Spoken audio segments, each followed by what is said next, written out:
I'm your host, Carmilla, and this is Cat Scratch Radio, a horror podcast. Welcome to Cat Scratch Radio, a horror podcast. I'm Camilla, but my writer name is Matu C. Lawrence. I write horror and dark fantasy, often with a hint of romance, and I've been a horror enthusiast since I was 7 years old, watching It on a small black and white TV in my grandmother's guest room. Nearly 30 years later, and I'm here to spread my love of horror to others. Today I have Jason Myers on the show, author of a short story collection and former EMT and firefighter. And today we're going to be discussing one of the most relevant horror topics I can think of, and that's gore. Before we start... Gross. Before we start, Jason, tell me, what's your favorite scary movie? Oh, everybody always asks me what my favorite scary movie is. This year, I'm going to go with the whole Scream series because I just rewatched them over and over in October. But like last year, it was Trick or Treat. I think the year before was Halloween Ends or Halloween Kills or Halloween number 900 or whatever we're on now. They call it Halloween Ends, but Saw had a final chapter and now Saw X is out. Yeah. So I don't believe franchises anymore. No. They're never ending. So one of my favorite movies is Trick or Treat. So I love that you brought that up. But there's nothing better to me than lesbian werewolves just eating men. I think that's hilarious. Of course. One of my favorite parts of it. But I'm obsessed with Sam. Obsessed. He's adorable, isn't he? He's so cute. I have a stuffy of him at home. I've got a little Sam statue that goes with me to every table event. He's my road warrior. And he's always in every picture. You'll see him just hanging out on my table. I love that. That's awesome. You'll have to have people pat his head like rubbing a Buddha belly. Exactly. All right. So what can you tell us it was like being an EMT and a firefighter? You want to talk gore? We saw gore. Oh, we saw the real gore, not the... made-for-TV stuff. This is a little deeper. The color's the same, don't get me wrong, but the way it comes out of the body, the way the body reacts to, say, a knife stabbing or a gunshot or car accident or impalement, they don't quite catch it in Hollywood the way it is in real life. That is fair. What was the worst call you ever had in the field? The worst one that I've had... I actually wrote a story about it in my new collection. It's called Just So You Know, I Hate Your Laugh. And it was based off of this kid who we were all at the station for a 9/11 ceremony, and the tones dropped for a vehicle collision requesting multiple units. So we get there, and this kid was having a horrible day. Mental health was winning, and he decided to drive his car as fast as he could and hit it in the biggest object he could, which turned out to be a big old truck. Oof. So his little car ran into this truck, killing the driver of the truck. And the kid was just laughing, hysterical. Thought it was the funniest thing. Kept asking us, did he get anyone? Did he get anyone? Oof. And right before things went left instead of right, we had to let him know that we did not care for his laugh. And we made it known. So that story's in there. And that was a run even before the run. That was all just a buildup of what happened inside of our ambulance. Before we even knew who this kid was or what we were here for, all we knew it was just a car accident. It was just all this chaos that played out before we even had a chance to look at this guy and see, where is he bleeding from that's not supposed to be bleeding from. Yeah, that does make me feel better about what I said when I was in shock after I fractured my spine in a car accident, because I was just obsessed with the fact that I wasn't wearing any socks. And I would not stop telling them that I wasn't wearing any socks. No matter how many times they asked me my name, my social security number, and everything, I would tell them the information and be like, but I'm not wearing any socks, just so you know. And I'm sure the hospital's going to have plenty of little slippery socks for you. You'll be okay. The nice grippy socks that everybody talks about. Yes. I think the worst car accident I ever experienced, I was not actually in the car. My friend Nate was in the car, and he was joyriding, and we were like 14, maybe 15 at the time, and he was not wearing a seatbelt and actually ended up flipping the SUV over and throwing himself out of the SUV's windshield. And Oh yeah. he was beat up, and it was on a dirt road, so he was covered in road rash and everything, and it was gory. It was a Oh pretty yeah. scary thing. And it stays. It stays with you. It stays with the victim. It stays with the people that saw it. Just, He you can watch like the Terrifier or Terrifier Mhm. 2 or All Hallows Eve over and over and over again. And you can, oh yeah, I'm big into gore. I love the splatter and everything. And you see it in real life, it's a little bit different. Because I just say this, you can't smell it through the TV. You can smell it in real life. There's a specific aroma that wounds make. And yeah, you get it. Your face is right in it for minutes and minutes and minutes. You're gonna smell it. Yeah, I definitely. That's a lot of the reason we embalm corpses, isn't it? Yeah, that and the zombies. Can't have that. Can't have any zombies. That's a fair point. I know for a fact that I would not live in a zombie apocalypse. I'm ready to see how the other side goes. Like, all right, just someone get this over with. Let's go. Yeah, let's go. So, worst depictions of gore in media. Are we going to go with Terrifier, or is there something worse? As far as like over the top, where that could never happen. I think Terrifier. I literally watched those the last 2 days in preparing for this podcast about gore because I wanted to remember. Because I watched them earlier in October and September and stuff, and yeah, just like some of the stuff in there is just like, come on. And I know a lot of people like it for that fact that it's just over the top gore, but I've spent too many times running with lights and sirens to have that just. Oh yeah, I can accept that. Art the Clown would just rip somebody from the top of their skull down, straight down all the way to their feet with no resistance, no restraint. No big deal. Doesn't work that way, Clown Boy. I think for me that has Art the Clown in it is actually All Hallows Eve is the worst one for me because the gore is just doesn't make sense. And it's not even like we're comically trying to make this gore not make sense. It's just bad. Let's see how much blood we can put out in the next 5 minutes. There we go. When it comes to gore, what is one of the most inaccurate depictions of gore when somebody gets stabbed with a knife or shot with a gun? Anytime a body goes flying across the room, Terminator style, where you get shot with a pistol, and next thing you know, they're flying across the kitchen and over counters. No, that doesn't happen. I've ran enough gunshot wounds where there's an entrance wound and an exit wound. The person's still alive. You're going to clog both spots. Oh, yeah. It's not just they're flying across rooms and bars and stuff. That's so fake. A lot of the stabbings are good, but they stop the blood. The blood just doesn't stop.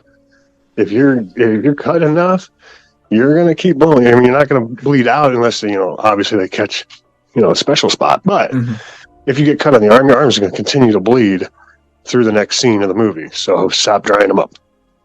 I always find that interesting in a lot of movies. Is somebody will get really injured, and the next scene they're just fine. They're fine. Yes, Terrifier 2. They just they did that. The one scene that sticks with me in that one for gore was when the clown was using the cat of nine tails made out of scalpels and just kept whipping the boy and his sister repeatedly over and over and over like all right. And it was gore for gore. Don't get me wrong, it was gory. But then 5 minutes later, there's no wounds on these guys. I'm like, come on, stick with it. I do think that the Terrifier movies and all the Hallows Eve movies and everything are very much more snuff film when it comes to the way they do things. It's just 100%. Even the appearance of them, it's just like that dialed back B movie, not high def, standard def.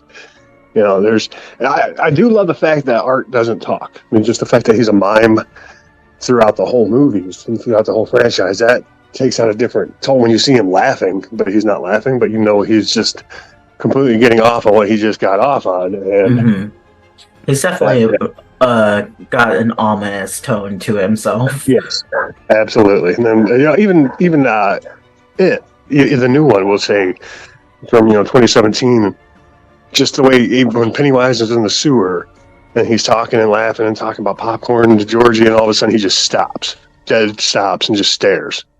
That switch, that's the way to do it. You don't have to go over the top with gore. You don't have to go, blood splatter on everything. Just the way the character, just the subtle things, that makes a huge impact.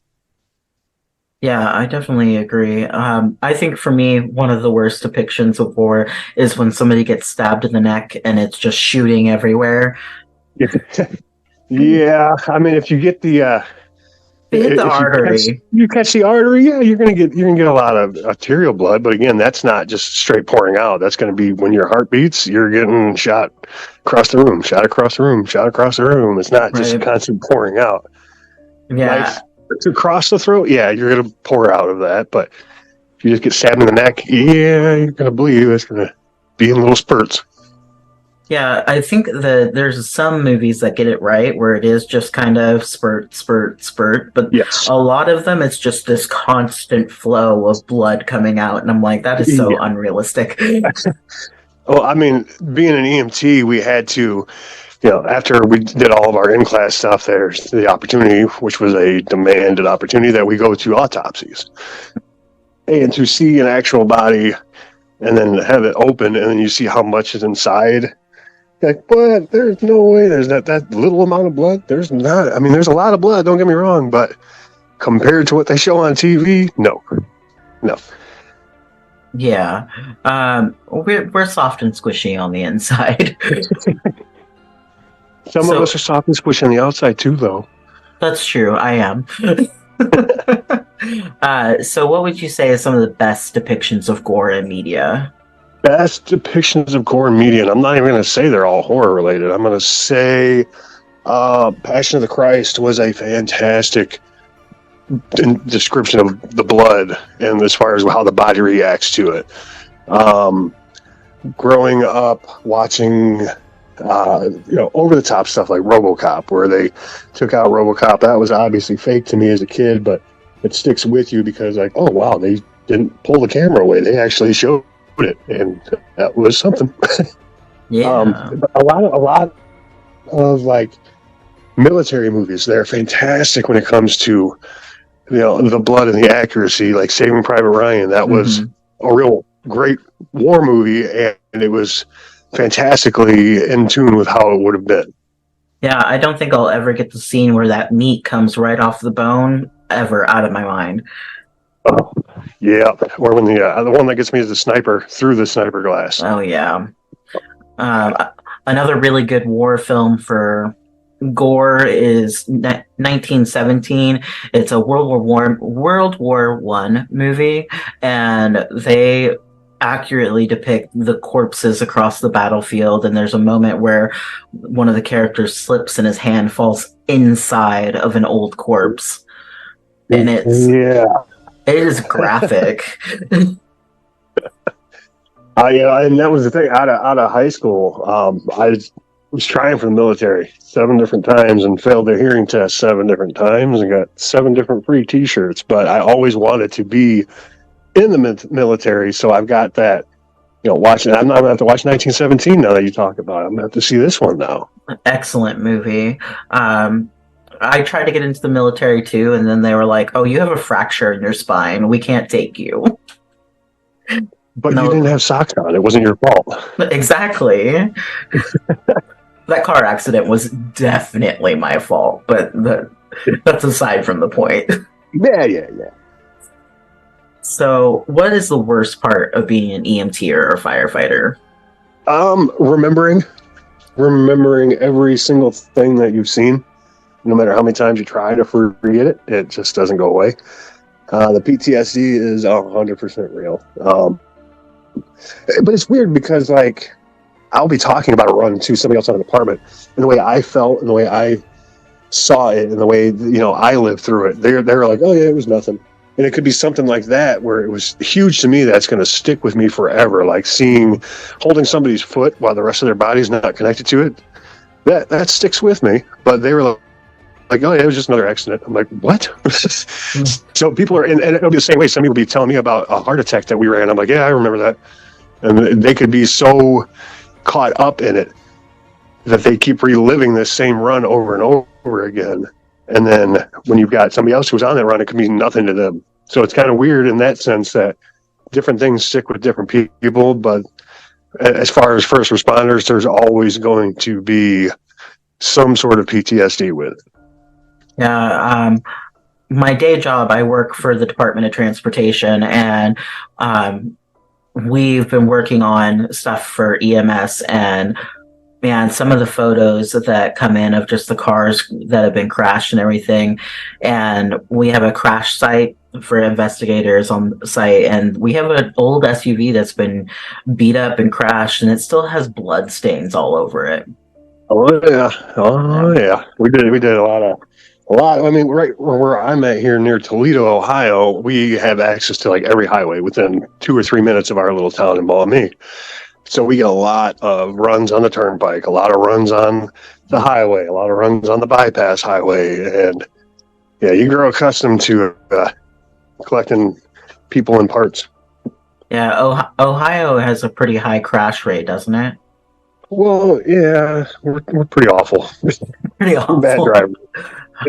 I've driven through Ohio a couple of times, and I've definitely decided that I don't like driving through Ohio.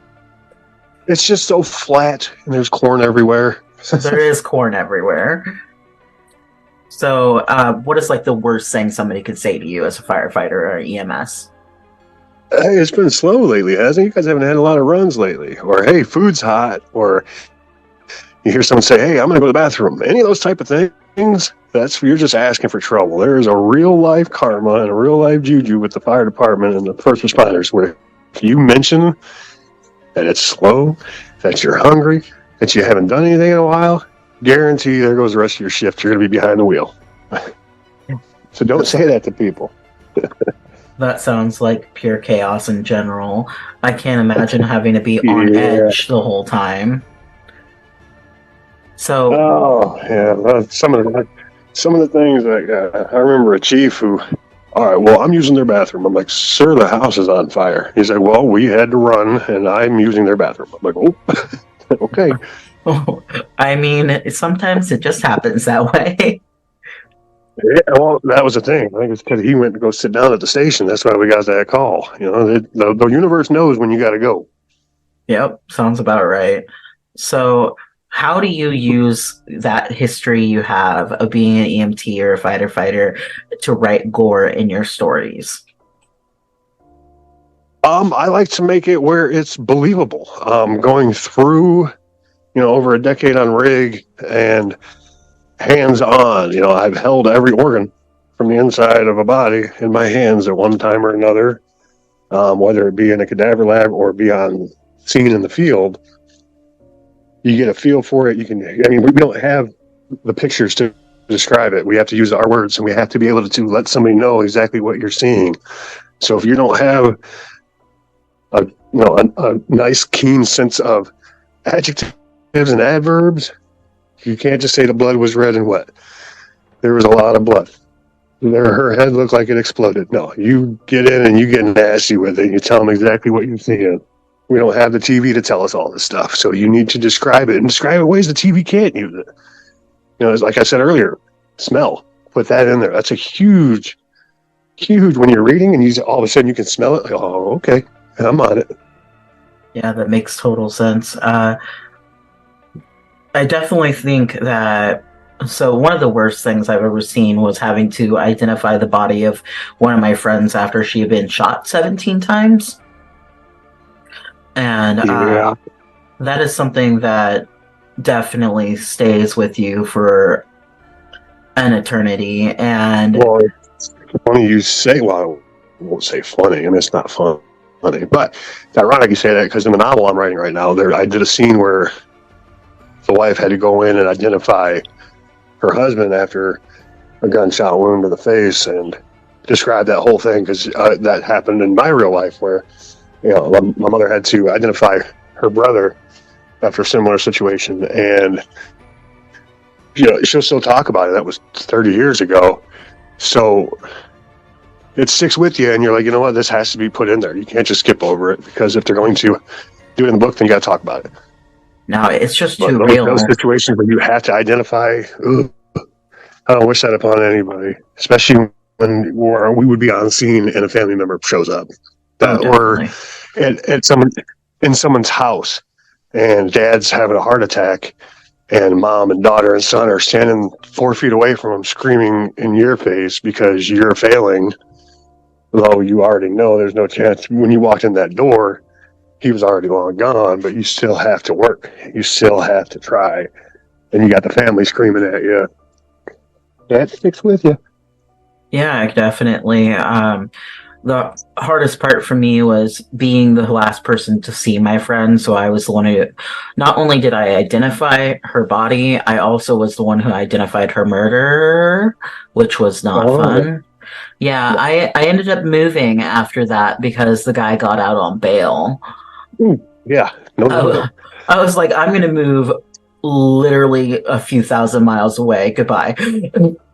Yeah, we're gonna go ahead and change the name, change the appearance. We're Uh, good. yep, and I did exactly that. That's the I real life stuff too. We can't just flip a few pages and be past it because you have to live through it. No, I had to completely restart my life all over again because of that. So I don't think that a lot of people appreciate, I guess is the word, how devastating these things are in real life outside of the media. Yeah, it's especially you'll watch like action movies like the Terminator and stuff, and they off 100 people in the background.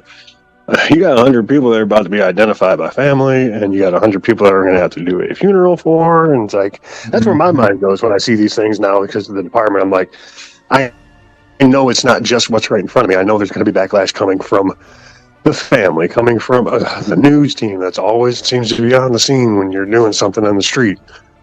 So you always have to keep your kind of head on a swivel, and you can't just watch what's right in front of you, and even though that's where you want it to be looking at. Yeah, So a lot of people, a lot of media misses out on that. That the rest of that involvement that goes on. yeah, there's a lot that goes on after somebody dies. Like, even if they die of just old age, there's still so much work to be put into it afterwards. Oh yeah, well that's the biggest question. That's the biggest thing you hear anytime that we would run to someone's house for what we call the code 18, which would be a possible dead body, is the family's like, I didn't know who to call. And you're like, Yeah. oh wow, yeah, I guess you call 911 and say I have a dead body, but they're like, do we call the fire department? Do we call the coroner? Do we call the police? We didn't know what to call. I'm like, yeah, I guess that's. The first time I heard that, I was like, oh, why wouldn't you just call 911? But the longer you do it, the more you hear that. Like, we just weren't sure who to call. Like, whoa. Yeah, I think it just people go into shock of seeing the dead body and it's suddenly just, oh my god, Well, what do I do? and everybody puts a sheet over them. Everybody puts a bed sheet over them. Like, okay. Yeah, they get that part from the movies, so that's nice. Yeah, what's interesting is nowadays we have a lot of people who will put a sheet over them, but back in the day, people would keep the corpse of their loved one and get last minute photos, like death Yeah. Oh, photos. yeah. I'll never understand that. A selfie at a funeral. Like, don't do that. Don't be that guy. Don't be that person. Or It's a little selfie on awkward, the scene. Don't do right? that either. It's awkward. It's not immoral, but ethically speaking, it's just not Yeah. right. And what are you trying to get at? What are you trying to do? Right. So when others are writing gore, how should they look at that? Um, I would never tell them how to do it. I just know that for myself, I like to write it realistic. I like to write not. I don't want to write Art the Clown. I don't want to write Right. Saw. I don't want to write the Hostel 1, 2, and 3 all over again. I want to when I get to the gore, it's there. Don't get me wrong. I pack it in. I'm descriptive, but I'm not overkill. Where you're like, oh, okay, we get it. We get it. Keep what's next? What's next? No, I won't keep somebody there. So a lot of people like to. It seems like either they're way too quick with it, and they just say, oh, the body hit the floor. Where a lot of people will be like, well, the body, and then they'll go on for 2 pages about it. So kind of depending on how your tone is throughout the whole story, be careful how over the top you go, especially if it's a lot lighter. Then all of a sudden you just come across disgusting. Like if that's your style and it works, good. I like to be, I would walk into the water before I just dive in. But that makes sense. That's a good way to look at it. Uh, so, can you tell me more about your time as an EMT and a firefighter, and what are some of the parts that are going to just stick with you forever? Oh, yeah. Actually, um, we had a call to the gas station that one of my stories takes place in. It's called Slurpee, which is just this little convenience store that's a couple minutes away from a house. But we had a 911 run there for, police on scene requesting EMS. So they told us a stage, which means it's going to be bad. So whatever's going on right now, there's still a threat. And it turns out that this guy was very homicide and suicidal. So he's having ideations for both. Stripped all of his clothes off inside of this gas station, walked over to the coffee pot that was piping hot, poured it over top of himself, smashed it on the ground, sliced his throat open unsuccessfully, started stabbing himself in the chest with it, drinking any fluid that he could find. There was death fluid, oil for cars, anything he could grab. And the cops are trying to get to him, and he's just running around this gas station naked, covered in everything that was available to him. And we're just sitting outside looking at it like, as soon as you guys can get a hold of him, we can start treating him. But just to sit there and watch that. And then finally, when he's in the back of your ambulance, and then you're like, this ambulance, we can just throw this one away and we'll get a new one. This one's bad. Just throw it out. Yeah, just crumble up, throw it away, and start over. Just a new one. Just clean that out. Yeah, taxpayers won't mind. They'll understand. No, they won't mind at all. So when it comes to gore in movies and stuff like that, one of the things that I find to be kind of inaccurate or frustratingly inaccurate would be like when I was watching Talk to Me. That movie just came out, I think, this year, and this young man who's like maybe 12 years old is trying to rip his own eyeball out, and he just stays awake the entire time. He's like bashing his head into a wall, trying to rip his eyeball out, and there's at no point does he pass out. That drives me nuts. From the medical side, it drives me crazy when it doesn't show your body's natural state is to out you go. The way your body starts handling, like say, for example, you were stabbed in the liver. Okay, so now your other organs are going to start going into hyper mode, and they're going to start trying to overcompensate for what the liver's going on while your body's not sure what's going on, but it's just that literally, that's why they call it shock. It's a shock to your system where it knows something's wrong, but it's, and then boom, you're unconscious because your brain's like, all right, that's enough. We got to tap out for a hot minute. And your body will constantly be in and out of consciousness sometimes. And you're not going to have a 12-year-old trying to rip his eye open and bash his head. And you're not going to have a guy sitting on the bathroom floor cut his leg off without passing out, or his body just saying, oh, too much, and then just clocking out. Yeah, in the Saw movies, speaking of on a bathroom floor, in the Saw movies, a lot of them, the fact that people stay awake for most of the part for the torture that they're going through, to me, has always just baffled me, because I would probably pass out. I would pass out. Yeah, you got 60 seconds to remove this off your face or you'll die. I got a minute. I'll just sit here because I have no... you know what? I give. You win. You win. 60 seconds is not enough time. Goodbye. Yeah, I had a good run. Relax for a minute. So when it comes to specifically like gore and being a firefighter, have you ever had to deal with somebody who's had third-degree burns or really severe burn injuries? The very first autopsy I went to was from a house fire.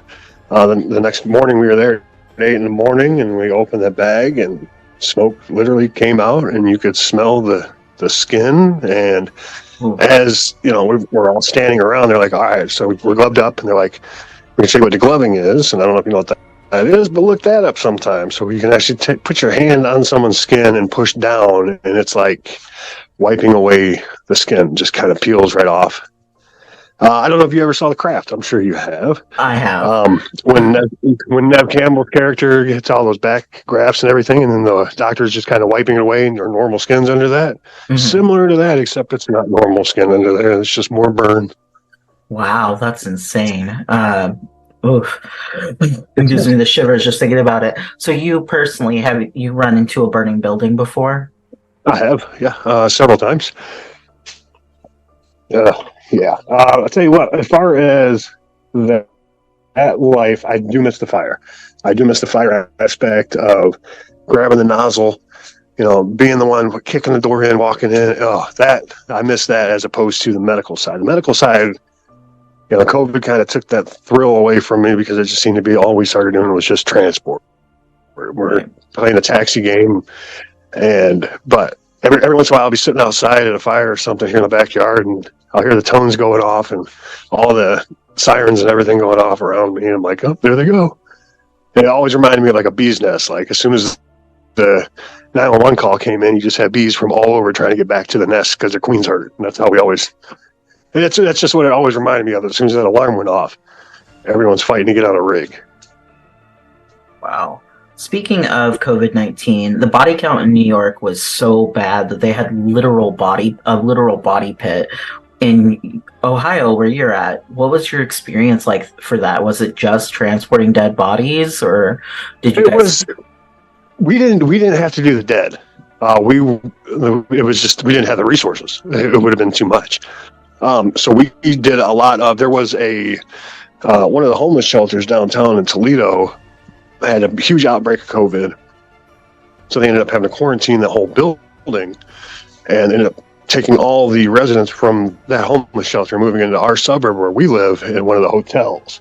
So it would just be you're working 12 hours and you might transport 8 or 9 people from the hotel to the hospital and back and forth. And it was just, it was too much. But we were fortunate / unfortunate enough that we didn't have to deal with the Code 18s, that we were just dealing with the live.